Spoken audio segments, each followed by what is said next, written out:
Good afternoon, student. Good afternoon. My name is Swagan Okode. I am studying from Government Educations of Akola, B.Ed first years. Today, we have learned the poem. Please listen. Class 9, subject English. Topic is please listen. Student, today we have learned the poem of please listen. Okay. Now we have some previous knowledge of questions. What makes you laugh? तुम्हाला कोण हसवतं?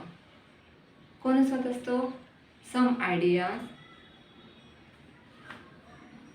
some humorous incidents, etc. Okay. What makes you angry? What makes you angry? तुम्हाला कोण रागवतंय? Okay, yes. Wrong behaviors and indiscipline. Okay. What makes you happy? तुम्ही केव्हा आनंदी होता? Giving helping hands to other. जेव्हा आपल्याला कोणी एखादा मदतीचा हात येते तेव्हा आपण काय होतो? आनंदी होत असतो. Okay. Now we have latest our topic. So let us start this poems. Here are a poet is a unknown persons. Okay. This is poem composed that unknown poet. This poem is dedicated the adolescent child.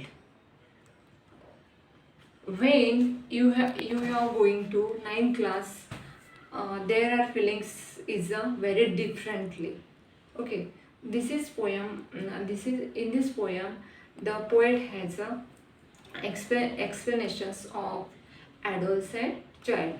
One adolescent child again and again requests his parents, her or his feelings again and again share the parent, but their parent has not listened their feelings, so that poet are one feelings in this poem. Now we have discussed the topic. Please listen. Okay. There is a first answers are, when I ask you to listen to me and you start giving me advice, you have not done what I asked. इथे poet सांगत आहे, listen. The word is used to describe paying attention to the sounds that are going on, mean necessaries, etc. Okay. तर इथे poet सांगत आहे की तुम्ही माझं म्हणणं ऐकावे. मला असं वाटते की तुम्ही माझं म्हणणं ऐकावे. जेव्हा 9th क्लासमध्ये आपण जातो तेव्हा आपलं वय काय असते? हे थोडं भावनांचा, या वयामध्ये आपल्या भावनांचा काय झालेला असतो? गोंधळ झालेला असतो. आपल्या शारीरिक वाढमध्ये सुद्धा थोडा चेंजेस होतो है ना, आणि आपल्या भावना सुद्धा वेगळ्याच प्रकारे काय होत असतात? आपल्या भावनांचा गोंधळ या वयामध्ये होत असतो. त्याच्यामुळे त्या मुलाला किंवा त्या मुलीला वन चाइल्ड तिला प्रश्न पडतो की मला असं का होत आहे. त्याच्यासाठी ती काय करते? तिच्या आईवडिलाकडे जाते आणि त्यांना त्याच्या भावना व्यक्त करण्याचा प्रयत्न करते अगेन अँड अगेन, बट तिचे आईवडील काहीच ऐकत नाही आणि काय करतात? तिला सल्ला देतात है ना, त्याला सल्ला देतात आणि त्याचा क्वेश्चन जो असतो तो तिथे स्टॉप करतो. ओके. तर now we have read our poem and then I will explain in this stanza. When I ask you to listen to me and you start giving me advice, you have not done what I ask. मी तुम्हाला अशी विनवणी करते की तुम्ही माझं ऐकावे. मी तुमच्याकडे माझा प्रॉब्लेम घेऊन येतो की तुम्ही माझं ऐकावे. तुम्ही माझं म्हणणं ऐकावे and you start giving me advice. But तुम्ही काय करता, मला एक सल्ला द्यायला स्टार्ट करता, सुरुवात करता.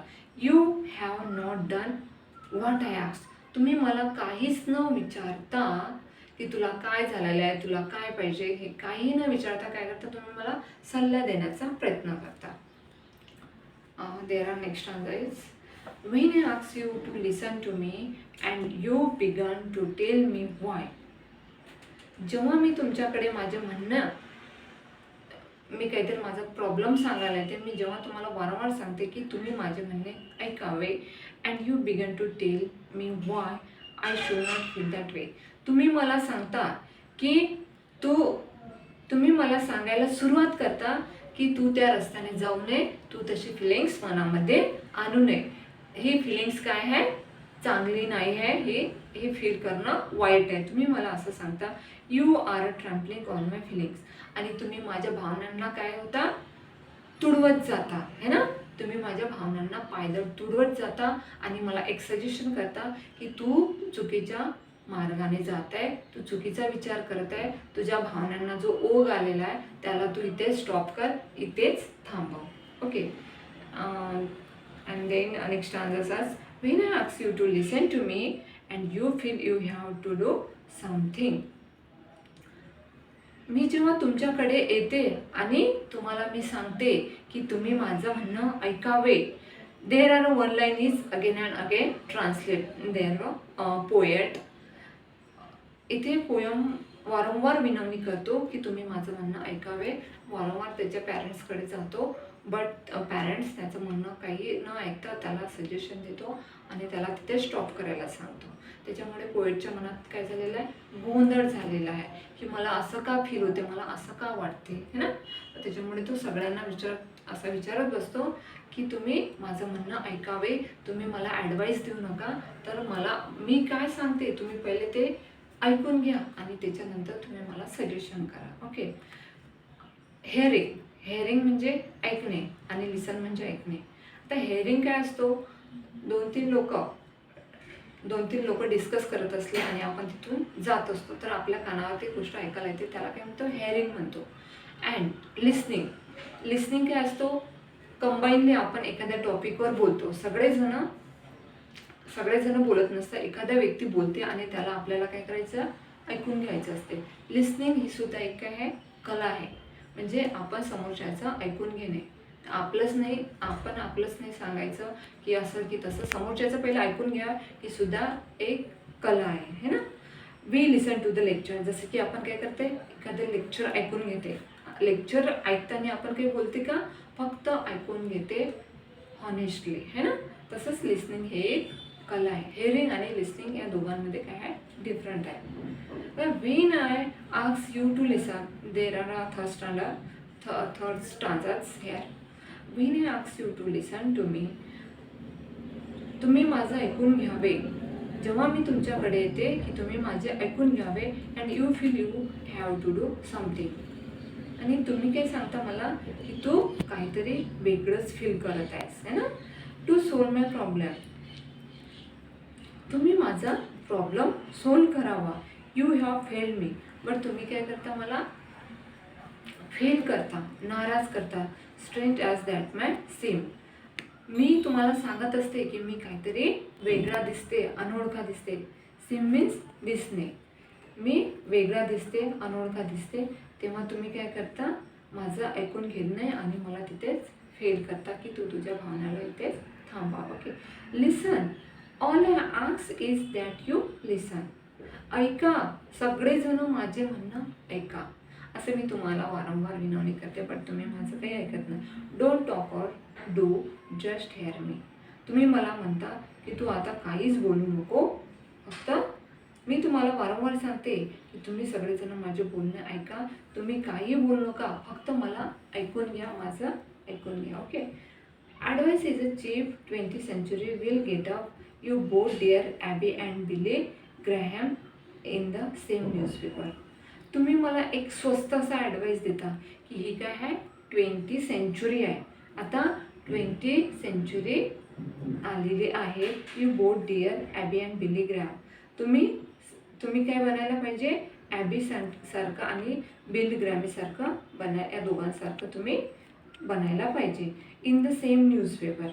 आणि या दोघांची बातमी काय असते, दोघांची सारखी न्यूजपेपरमध्ये असते, या दोघांसारखं तुम्ही बनायला पाहिजे असं ॲडवाईस आहे. Okay, next answers. And I can do for myself, I am not helpless.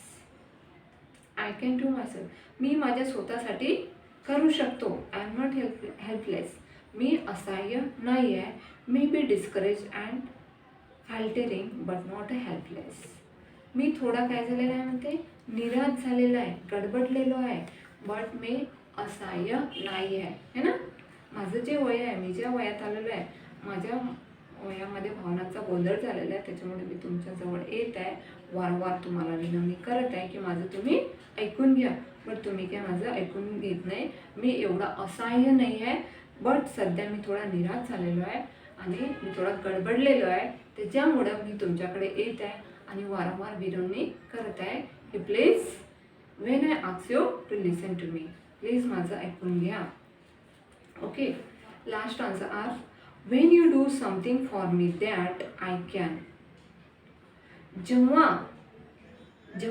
मी काहीतरी करू शकणार, जेव्हा मी काहीतरी करू शकणार and need to you for myself, तेव्हा काय होणार, माझी स्वतःची गरज भासणार. Okay, you contribute to my fear and इनॲडिक्वेन्सी.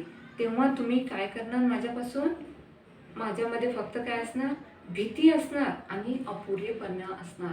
मी तेव्हा परिपूर्ण झालेला नसणार.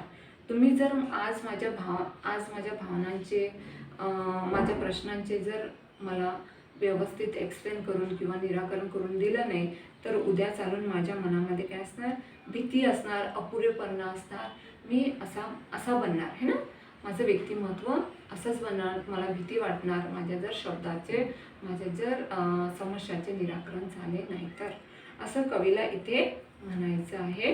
कवी काय करत आहे, त्याच्या पॅरेंट्सला वारंवार विनवणी करत आहे की तुम्ही माझं म्हणणं ऐकून घ्या. मी ज्या वयामध्ये आहे, या वयामध्ये माझ्या मनामध्ये भावनाचा खूप गोंधळ झालेला आहे. माझ्या प्रश्नाचे उत्तर सांगा. मला माझ्या मनामध्ये जो गोंधळ चाललेला आहे त्याच्याबद्दल काहीतरी मार्ग दाखवा. ओके, तर now we have some hard word.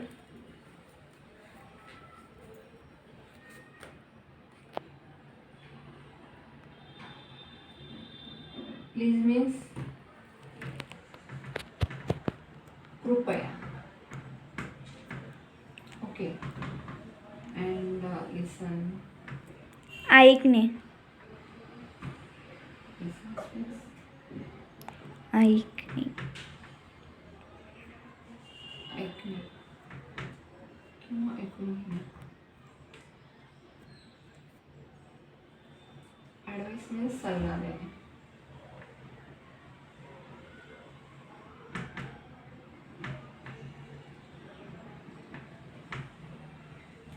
ट्रॅम्पलिंग्स.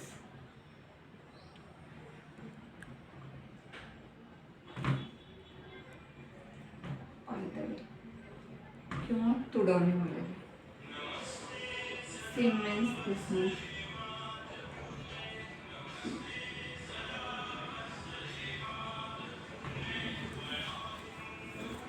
Okay, student, you have to write the some hard word. Okay, thank you.